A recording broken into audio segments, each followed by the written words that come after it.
So, you've beaten Hollow Knight Silksong, congrats! Now what?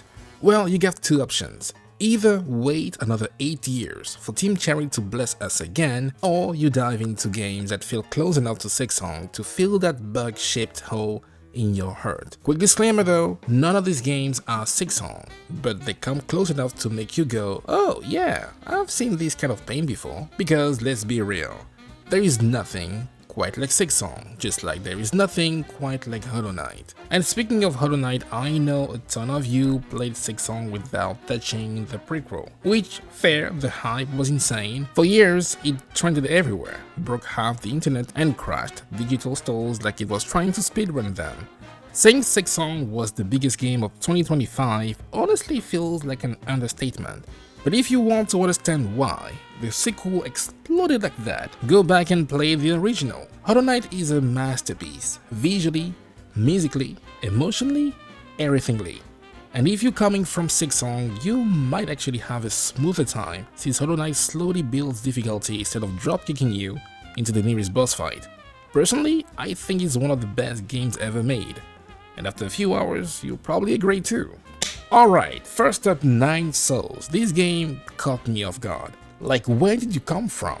Levels of surprise. If you love Silksong and Hollow Knight for their brutal challenge and fast-paced combat, this is your next obsession.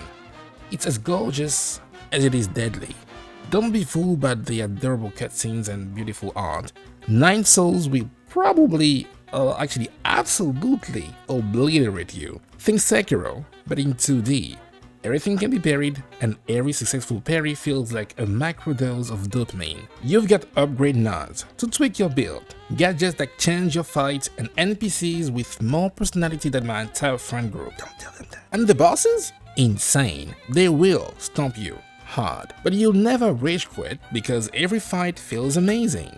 The game also features multiple endings and one of the flashiest final bosses in the entire Metrovania genre. Nine Souls isn't just a platformer, but when it does platforming, it'll have you sweating bullets. Trust me and play it. You'll thank me later. Next up is Bow, Path of the Teal Lotus. And this one? Oh boy.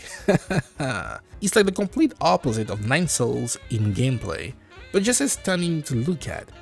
There is a theme with the games on this list. They all look stupidly good, each rocking their own art style.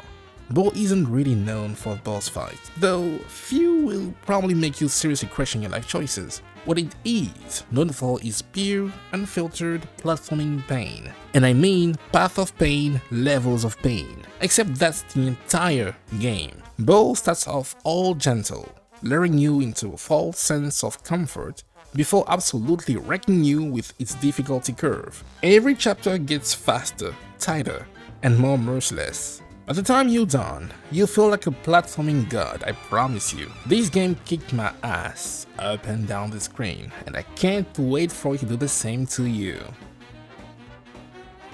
Now let's talk about Prince of Persia, The Lost Crown. If Nine Souls is Sekiro-lite and Bow is the Path of Pain simulator, this one sits perfectly in between. The combat? Mwah, amazing. You can parry, grapple enemies, chain together flashy skills, and do all that with the kind of style that makes you feel like you are in an animated trailer all the time.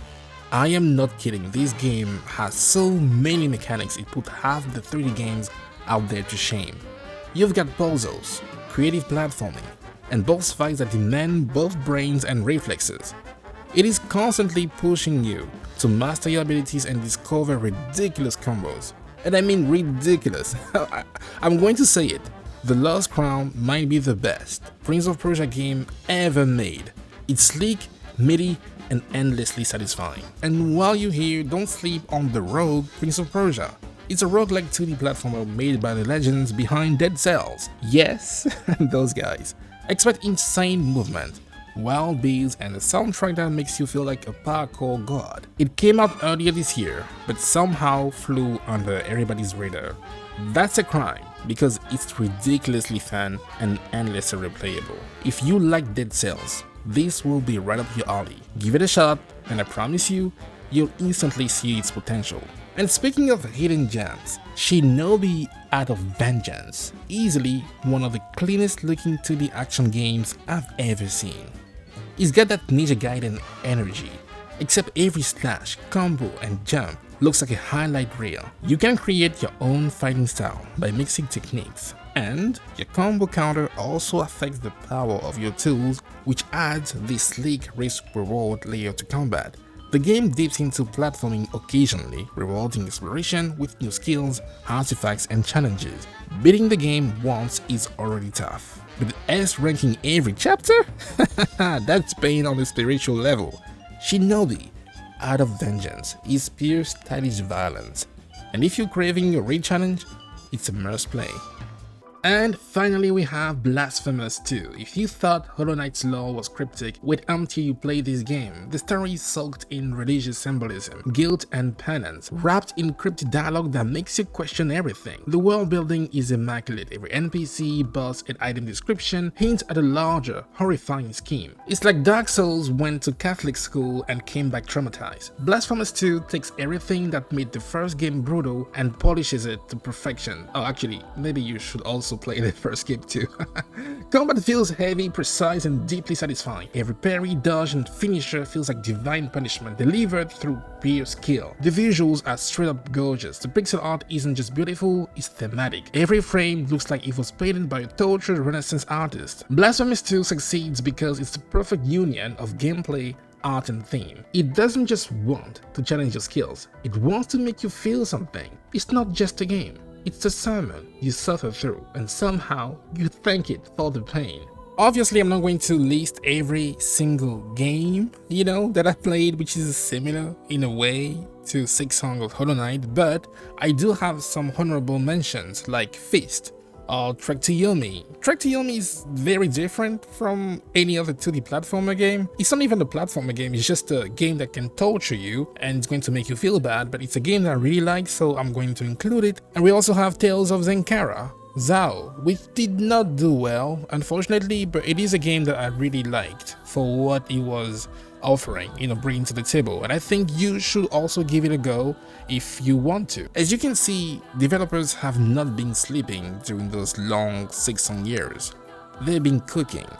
Every single one of those games proves that 2D action is alive, thriving and evolving in wild ways. These aren't all the ones I've played, just the ones that really stuck with me. And honestly, it would mean the world to me if you supported those devs, because the more we play and share those gems, the more magic we'll get down the road. Hollow Knight changed how the industry sees 2D games, and I have no doubt Silksong will push it even further. But until Team Cherry emerges from the shadows again, these are the perfect wars to dive into. If you have other recommendations that deserve some love, drop them in the comment. And hey, if you enjoyed the video, hit that like button so more Hollow Knight fans can find it. I'm Giselle, and video games make me very happy. Take care, play cool stuff, and as always, peace.